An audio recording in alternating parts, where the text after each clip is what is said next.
Hey everybody, my name is Jared King. Welcome to The Read. Today I have another great guest for you, and you're really going to enjoy her story. So let's jump into it. She's a Southern belle who exemplifies the power of sisterhood in her work.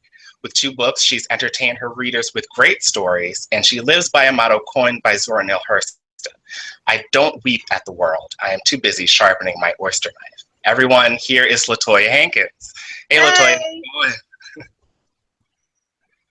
All right, all right. So how's everything going for you? it's going well. I'm enjoying a nice Friday night at home, having a great conversation, so it's a good thing. Awesome, awesome. So I'm excited to jump into these questions. So let's just jump in. Let's get into your history a little bit, kind of like where you started. So in another interview, you mentioned being born in Washington D.C. and then sent to North Carolina to live with your great grandmother. So what was your upbringing like? Well, I'm an only child of an only child in terms of my maternal side, and so I really don't know my paternal side. So that's really, I grew up identifying as a Southerner and as a North Carolinian. Because I'm an only child, I don't have any brothers and sisters, but I was lucky to grow up among a lot of cousins who were close in age. And I have 2 cousins, one female, one male, both younger, who identify as my brother, my sister. And I grew up and I was really lucky to have that extended family where I never had a lack of playmates or a lack of things to do. I grew up in a family of storytellers, even though they wouldn't necessarily identify themselves as such, but there was always those aunts that would come together and tell stories about family members and other people in the community that I know them as 60 or 70-year-old senior citizens that they knew them when they were in their prime. So I grew up being around people that practice the oral traditions of telling stories, and I grew up feeling loved and cherished. And I think I hopefully continue on portraying that feeling of growing up in a family setting that you feel loved and cherished and still in a Southern sensibility or with a Southern sensibility. Okay, awesome, awesome. So was any of that that storyteller kind of family situation? Do you think that kind of to be a writer or to be a storyteller yourself?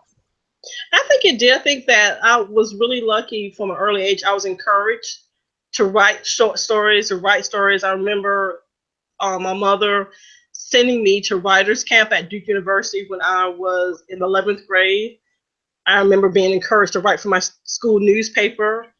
During the summer, I'm still an avid reader, and I think that I was encouraged to share the stories about what I've read to my family members. So I grew up in a setting where I was encouraged to share stories. Some of them written by other people, some of them, I created. So I do think that that Southern tradition of being around people telling stories encouraged me to write stories. I share my stories in a written format while my family members tend to share it vocally. But we All still right, share stories. cool, cool, very cool. So what are some of the stereotypes about the South that you seek to dismantle in your writing? For me, I grew up in a Southern small town. So I think that one of the stereotypes I work to correct is that we're not all simple-minded. We're not all barefoot in the yard chasing chickens. I mean, granted, some of my family members did have chickens, mind you, but we're college educated. We have goals, we have ambitions. So I want to allow people to see those of us that grew up in small towns as having something more than just seeing what's going to happen on Hee Haw or seeing what's going to happen on whatever TV show we can get. And I want to show that we have complex lives just like everyone else. Just because everything doesn't happen in Miami or DC or Atlanta doesn't mean that we don't have our own sense of drama and our own sense of self and wanting to achieve and stretch beyond the confines of what we were born into. Very cool. Okay, so I'm gonna jump into your first book. So in your first book, SPF Seeking, it's about a woman who 4 months before getting married to her college fiance, she puts up a personal ad as a last-ditch effort for a sexual fling with a white man. Through this experience, she realizes that she is in fact a lesbian. This is a semi-autobiographical book, and in another interview, you confirmed that all of this actually happened to you. So do you think the reason you discovered your sexuality when you did was a result of kind of feeling pressured into doing what everyone else wanted to do, or kind of what was expected of you? Yes, I grew up in a family setting where it was expected that you would go to college, get your degree, find a man, get married, have kids, and live happily ever after. That was a model that I grew up seeing only in my family, but in my extended family. So even though I had those inklings way long before I got to the point of placing a personal ad, I sort of pushed it down because that wasn't what I was supposed to do. You know, good Black Southern girls didn't have lesbian affairs or didn't date women. You know, good Southern Black girls didn't want to be with other Southern Black girls. So I do think that I went along with that for such a long time, and then I got to a point where I really had that reckoning that I have the perfect window not to mess up two people's lives, you know, because I knew that once I crossed that threshold or, you know, got to the altar, that was going to be my last opportunity to really explore that side of myself. And I didn't want my uncertainty to impact my fiance. Okay, very interesting. It impacted my fiance, but not my husband. So that was a difference. Okay, got you. So one of my questions that I had was, why a white man? Why? What went into that decision? Why were you looking for that? I think because a white man is totally opposite of everything that I've been exposed to. I think that it was the true other. I think that, you know, in a sense, if I'm going to cross that big taboo, I'm going to cross in a major way. And, you know, I always had that curiosity, but I never, again, sticking to my lane of, you know, what you don't do is engage in interracial relationships. And so I felt like if I was going to really challenge myself, that was a way of challenging myself beyond, well, not beyond, but short of actually going and engaging with a woman. That was, for me, the great beyond that I felt comfortable crossing before I crossed a really major threshold. Okay, so you kind of had some inkling prior to that. That was kind of, is that what I'm hearing, that was kind of your way into exploring some other stuff that you were kind of already feeling? Right. I think it was a smaller taboo rather than the big taboo. Okay, got you. All right, so I mean, I think that answered my next question, which is how did this lead to discovering that you were a lesbian? So that worked pretty well. So then after that, like, how did your fiance take the news when you kind of came to that realization? I'll give credit for good home training. He took it very well. In real life, I went out with him. Well, what happened was, in between the time that I placed an ad with a white man, I actually engaged in an encounter with the female, and that sort of seeming like, okay, yeah, this is it. This is really it. Okay. And he came to see me. We lived in two different cities, and I remember we went to Waffle House, and I told him over food at Waffle House. And he was very gracious. He's like, oh, okay. Well, because I said, you know, I met someone else. And he was like, oh, okay. Well, what's his name? I was like, well, it's not a him. It's a her. Her name. He was like, okay, cool. And I remember we finished eating because we just got our food. And then we went back to my apartment. And, I'm sort of looking at the corner of my eye like, is he going to flip because we're at a public place? So he's going to hold together. But, when he get home, when he gets to my apartment, it's going to be a different story. He was cool. We went to bed, and like 4 o'clock in the morning, he just sat up in bed. He was like, you know what? I can't do this. And he just got his stuff. And he left, and he went back to his where he lived. And I think that was in 95. And we spoke again in 99. And he basically was saying that, and I think I try to do an adequate job of portraying that in SBF Seeking when she had that conversation with the fiance, that when she had that conversation with Martin, and he basically tells her, I love you and I want you to be happy, and in order for me to be true to that, I have to let you be happy even if that's not with me. One of the things that was really difficult for me in working and writing SBF Seeking was the encounter that they had at his apartment, because that was pretty much what happened. I went up to get my stuff. It was like an awkward weekend, and then we both knew that when I got my stuff and walked to my car, that was pretty much it, and that was the last time I saw him. We talked on the phone, but that pretty much, and he was a perfect gentleman, and I know that unfortunately, if I had to do that with anyone, I felt comfortable that it was with him, because he was able to show me the respect that I was due. I in turn showed him the respect that he was due. So okay. he gave it to me. Now, what he did when he was in my presence, I can't vouch for. But as far as when he was with me, he was cool. Okay, all right. So good. So how did your family react to that? That's a different story. The first person I told that I was a lesbian was my younger cousin, who was like my little brother. I told him on my 25th birthday, and he is just a perfect, level-headed Pisces. And I think at the time I came out, I believe he was 15. His first question was I practicing safe sex? And I'm like, okay, that's not a conversation I'm gonna have with you, little boy. If I'm having safe sex. He was fine. I told another female cousin, she was a little bit, reluctant to give acceptance. And then my mom, of course, did not take the news at all very well. It took her a number of years to fully accept that. And it was a point that I had to work through my feelings about her reluctance about acceptance. But we actually have come to a point now, and not only my mother, but my rest of my extended family, where it's that don't ask, don't tell. We don't talk about it. We know, but it's not addressed. So I think that that's, in a way, my family not talking about it is acceptance. Because, I'm 45 years old.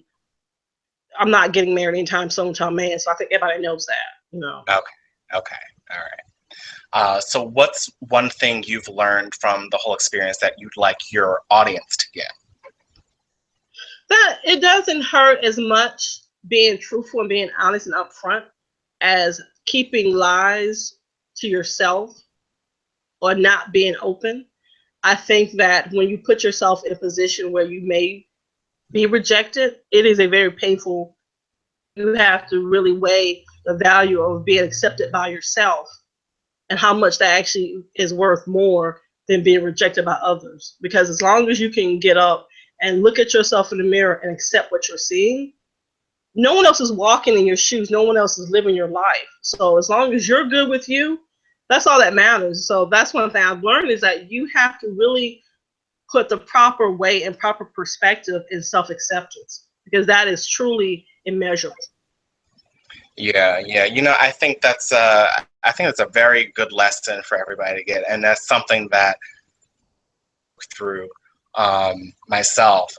So I definitely agree with what you said there. I think that's a very strong point that you made. So now let's move on to your professional life. You've worked in journalism for 7.5 years, and then you made the switch into a position at Health and Human Services for the state of North Carolina. So you're a writer, so why the switch from journalism to that? Well, in between my current position working for Health and Human Services, I worked for a bank in Charlotte, and we went through a merger. And I determined that I like working for companies that don't merge, and banks merge. The state government doesn't. No one's going to merge with North Carolina, the state of North Carolina. Right. And so I decided I like the stability of having a full-time 8-hour job that still allowed me the opportunity to write. And I think as we can see, the world of journalism has changed so much because I worked as a print journalist, and I saw a lot of people that I went to school with, first of all, not having jobs when they graduated, or getting positions with newspapers that folded, or having to have their beats or assignments change because they're being asked to do more with less. You know, if the editorial staff started out with 10 people, but no one's really subscribing, they cut it down to 8, cut it down to 7, cut it down to 5, or everything's going to digital. So I realized I can still write, maybe not necessarily in the same venue and genre that I did initially, but I like having that steady income. So that's why I ended up leaving and going to working for the Department of Health and Human Services, because it allows me that stability. But I still, ironically, I published all my books and everything, my short stories, since I've worked for health for my current position. So when I was a journalist, I was working on daily newspaper stories, and now I work for the state. I'm writing books and short stories. So I think it works, you know. Okay, very cool. You know, and I think that's a good way for a lot of beginning authors. That's a good point to hear. I mean, especially even in my position, like I'm, trying to write a few books now, and I'm still working a regular, 9 to 5. So you kind of have to find a balance, and the stability is very important. Let's see, you're also the president of the Chapel Hill, North Carolina graduate chapter of Zeta Phi Beta Sorority, Inc. There's a lot of focus on sororities in your work. So what is the importance of sororities to you? I think the importance of sororities is that it gives women the opportunity to come together with other women from different backgrounds to work on a common goal. And I feel that when sororities work properly, you still retain your own individuality, but you can find common goals, or you find a bridge to cross to get to know other people. And I made a point, I'm a Zeta, and I'm in a proud Zeta. This is now my 26th year being a Zeta. And everything I write, I have a character who is a Zeta. I also incorporate, like in SBF Seeking, I have members of other organizations. And then in K-RHO, I create a completely different sorority. So I want to give people the opportunity to see sororities as I see them. I know that too often sororities and fraternities, to be fair, are portrayed in negative lights. And I feel I want to portray sororities in a way that people who are not familiar with the Greek system can get a better understanding of how it should work and how it often does work. Okay. It was always, I think I kind of regret not ever joining a fraternity when I had the chance, just kind of seeing. What did you say? It's never too late. We have grad chapters. We have people join fraternity sororities of 60s and 70s, so it's never too late. Oh, okay. See, I didn't know that, so maybe I'll have to look into that now. Because I mean, just like the brotherhood or the sisterhood and the friendship that you got out of those groups, I just thought was so valuable. Especially, as an undergrad and moving forward in your career when you have those connections. I think it's very, very helpful. And I kind of wish back in that time I had that. But maybe I'll have to look into into the graduate. You said there are graduate chapters. Is that what you call? See, I don't even know what you call them. Yes. Okay, cool. This is graduate chapters. Okay, all right. So what can you tell us about K-RHO? That's your second book. I believe it's Kro The Sweet Sisterhood, correct? It is. It is based on 3 women who meet while they're sophomores at a university in North Carolina. And they meet on the day of interviews to join an organization, a sorority, Kappa Alpha Rho sorority. They come from 3 different backgrounds. One of them is a legacy, meaning that her mother was a member of the organization. One of the other interested ladies has a reputation on campus, and it's not necessarily a good reputation. And then the third is sort of a live wire. No one really knows that much about her. So they become members, they become friends, they become sisters, more than just women that belong to the same organization. They help each other through highs and lows of life.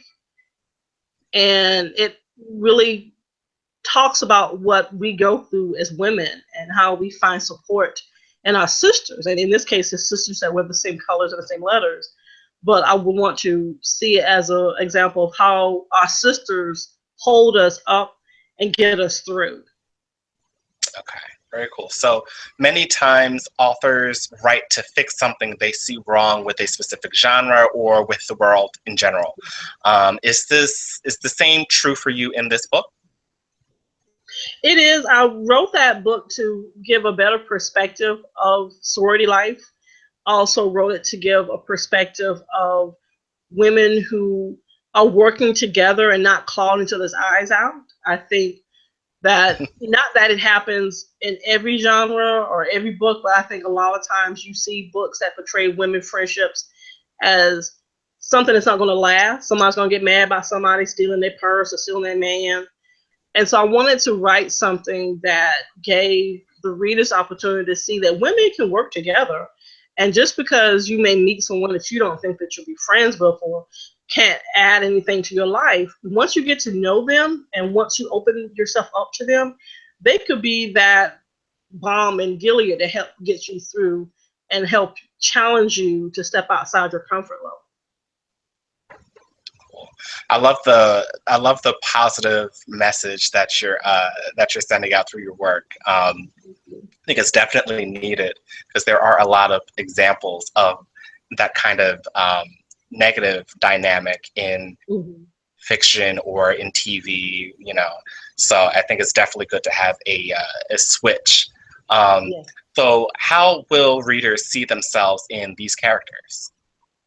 I think that the characters in K-RHO, they sort of represent character traits that we all have in some way, shape, form, or fashion.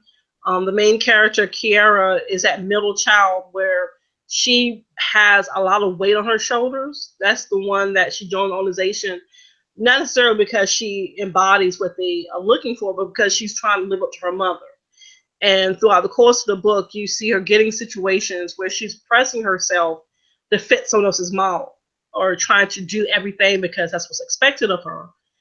And I think that we all have in situations that may not be as directly related to becoming a member of an organization because our parent is a member, but we all have situations where we try to fit someone else's model and we try to live up to someone else's standard without really accepting that our own standards, our own way of doing things is what we should adhere for. With Donna, she is a character that comes in with a bad reputation. And I think that we can see, unfortunately, and I speak as an African American and as a woman and as a lesbian and as a Southerner, sometimes those identities walk into the room before I get into the room.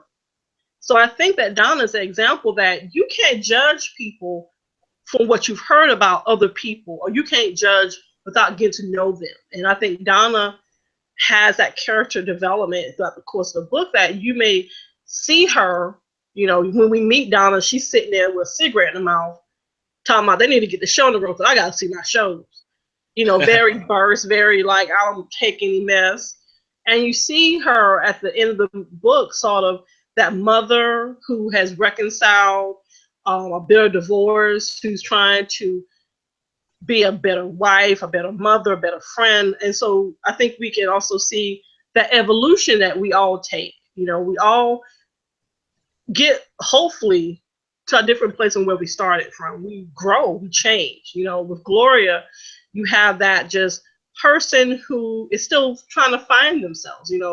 We all know someone, or maybe we are that person that on the surface we seem we have everything together, but there's still that missing link. And with Gloria is that trying to find that relationship, trying to find that equal. And then, I think the sort of syrupy part is sometimes what you're looking for is right there in your face. You just have to open your eyes. And with Gloria, and in terms of her relationship, when she finds that perfect someone, it was the person that been there all along, that she just didn't put one and one together. So I think that in K-RHO, the women, even if they are sorority girls, sorority women, I hope that all readers, male or female, can find themselves. We all have those experiences of trying to grow, trying to defeat stereotypes, trying to reconcile what we want to do versus what others expect us to do. So I want to have a way for people to see themselves and see their family members and friends and sort of get a sense of whatever they're going through is okay. You know, even if it's fiction, it still comes from real life. It still can be seen. Like for me, some days I'm Gloria, some days I'm Donna, some days I'm Kira. You know, some days I'm Paula, you know, the girlfriend trying to figure out what's going on. Yeah. You know, so I hope that everyone can sort of see themselves in some small way. Very good, very good. Man, I just lost my train of thought. I was going to say something, but I got so drawn into what you were saying there. So yeah, I'll just move on to. Oh no, here. Okay, it came back to me. So It seems to me when people read your books that they would get a very deep connection to some of these characters. Have you found that to be true? And what has been the reaction from readers of your books? With K-RHO, I think, and I'm guilty of this too, the character that most people identify with is Donna, because she goes through that evolution. And I think her process of starting out as the perceived angry Black woman who's always fighting because her man is cheating her. You know, we unfortunately know women that everyone can see that you're dating a dog and you can't see it, or you know it, but you can't admit to yourself. And so I think and Donna has really touched people in a way that made them see themselves. And the fact that she's able to move past her past and embrace her future and still give credence. And, you know, I think like the scene that she has when she's talking with her ex and she's able to tell him, like, you know what, I was hurt. I was hurt and I was bitter. But then I made a choice because I can't be hurt and bitter and be a good parent. I can't model that for my children. And I think that sort of impacted people. In SBF Seeking, I think a lot of people identify with the main character and her process of, you know, placing the ad for the white man and then going through that initial relationship with her first girlfriend and then dealing with the aftermath when, you know, like unfortunately what happens, first love doesn't always last. First love ends up breaking your heart. But you have to move past that as well. And you can't forget where you come from. You have to honor those that were there when you started, you know, just with in SBF Seeking how Yvette had her best friends and then she made a friend with Karen who was not comfortable with her initial coming out, but ended up coming back around. And of course, in SBF Seeking, my favorite character was her Yvette's sister, her twin. And again, because I'm an only child, I don't have any siblings, but I loved her sister, you know, because she was just that person that, you know, I love my sister, but I'm not going to sugarcoat with her. You know, like, you messing up, Vet.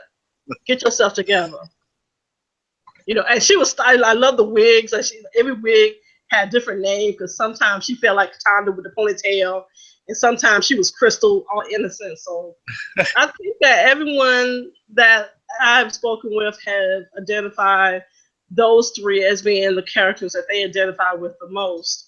But I think that I remember speaking with someone who they identify with, well, not necessarily identified, but they felt strongly about certain characters when they didn't like certain characters. And I thought that was a good thing that they'll debate me like, I don't like her. Why'd you have her do this? I don't think she would have done that. I'm like, okay, so you telling me the author what this character would have done. And you telling me that I don't like the way you did. Well, it's the point. I wrote it for her to do this because that was the point of her as a character, as a fictional person.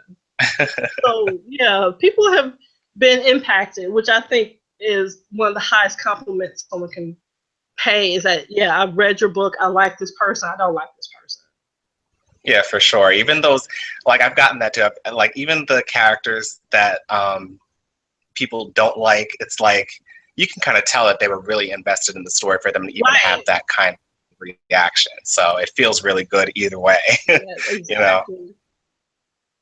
All right. So what's next for you? What's coming up next? Right now, I'm working on my third novel. It's still untitled. It is set in Wilmington, North Carolina, and it tells the story of a character who is trying to balance her attraction to an older coworker and still get comfortable in a new professional setting. What I'm hoping to address in it is the sense of how do you assert yourself in a field where you're a young Black female, where most of your contemporaries are either older women or white males, and then also with the idea of how much out is acceptable when you're in a work setting, or how is it possible to be too out in a workplace. So that's my next full length, and I'm also working with doing some short stories for some upcoming collections that's hopefully will be published by BLF Press in 2018. I was lucky to be included in Let's Talk books by BLF Press that came out in 2016. And so they're going to release a second follow-up book in 2018. So I'm working on that. All right, sounds great. I'm looking forward to your next book, especially after you're posting some of those questions. I'm kind of interested to see how you explore those questions. Yes. So where can people find you if they're looking for you? If they're looking for your books or looking for you online, where can they find you? Well, the first place I would suggest is to check out my website, which is LatoyaHankins.com, just my name, Latoya Hankins. I also have a Facebook page, which is Latoya Hankins. I'm on Twitter at Hankins Latoya. I'm also on Instagram as Toya Hankins. And I'm also, you can email me. My email address is latoya.hankins@yahoo.com. I try to make it easy for everybody. You can Google me. My books are sold on Amazon.com. That's probably the best way to find my work, is on Amazon. And it was funny, I was talking to someone today, and it's like I published my first book, SBF Seeking, with JMS Books. So that's sold at jmsbooks.com, and along with some short stories. My second book, K-RHO, is with Resolute Publishing. So you can find my book at www.respublishing.com. And then my short stories is at BLF Press. So I would say the best way to find me and find my work is at my website, latoyahankins.com, or Amazon. Or you can Google me or hit me up on Facebook or Twitter or Instagram. I haven't evolved to Snapchat yet, and I don't have a Tumblr. My social media game is a little bit weaker compared to other people, but I hit the major ones. I have Twitter, Instagram, and Facebook. Yeah. Also Yahoo. I mean, Instagram kind of copied Snapchat, so it's kind of like Snapchat now anyway. So, right. Unless Snapchat comes up with something else, but that's a whole different conversation that I could have with you. Yes. All right, but thank you so much for the conversation. I really appreciate it. I think it was a great conversation. Yes. So thank you so much. Thank you. Have a good evening. All right, you too. And thank you everyone else for watching. And just before you go, please sign up for my email list. You get a free preview of my book, Pangea Unsettled Land. It's a fantasy. It features a couple of gay characters and a bunch of every other kind of character you can think of. And it's really good. You get a good fantasy, you get a good adventure, you get romance. So just check it out. Get a free preview, and I guarantee that you're going to want to continue it. Thanks for watching, and until next time, I'll see you. Bye.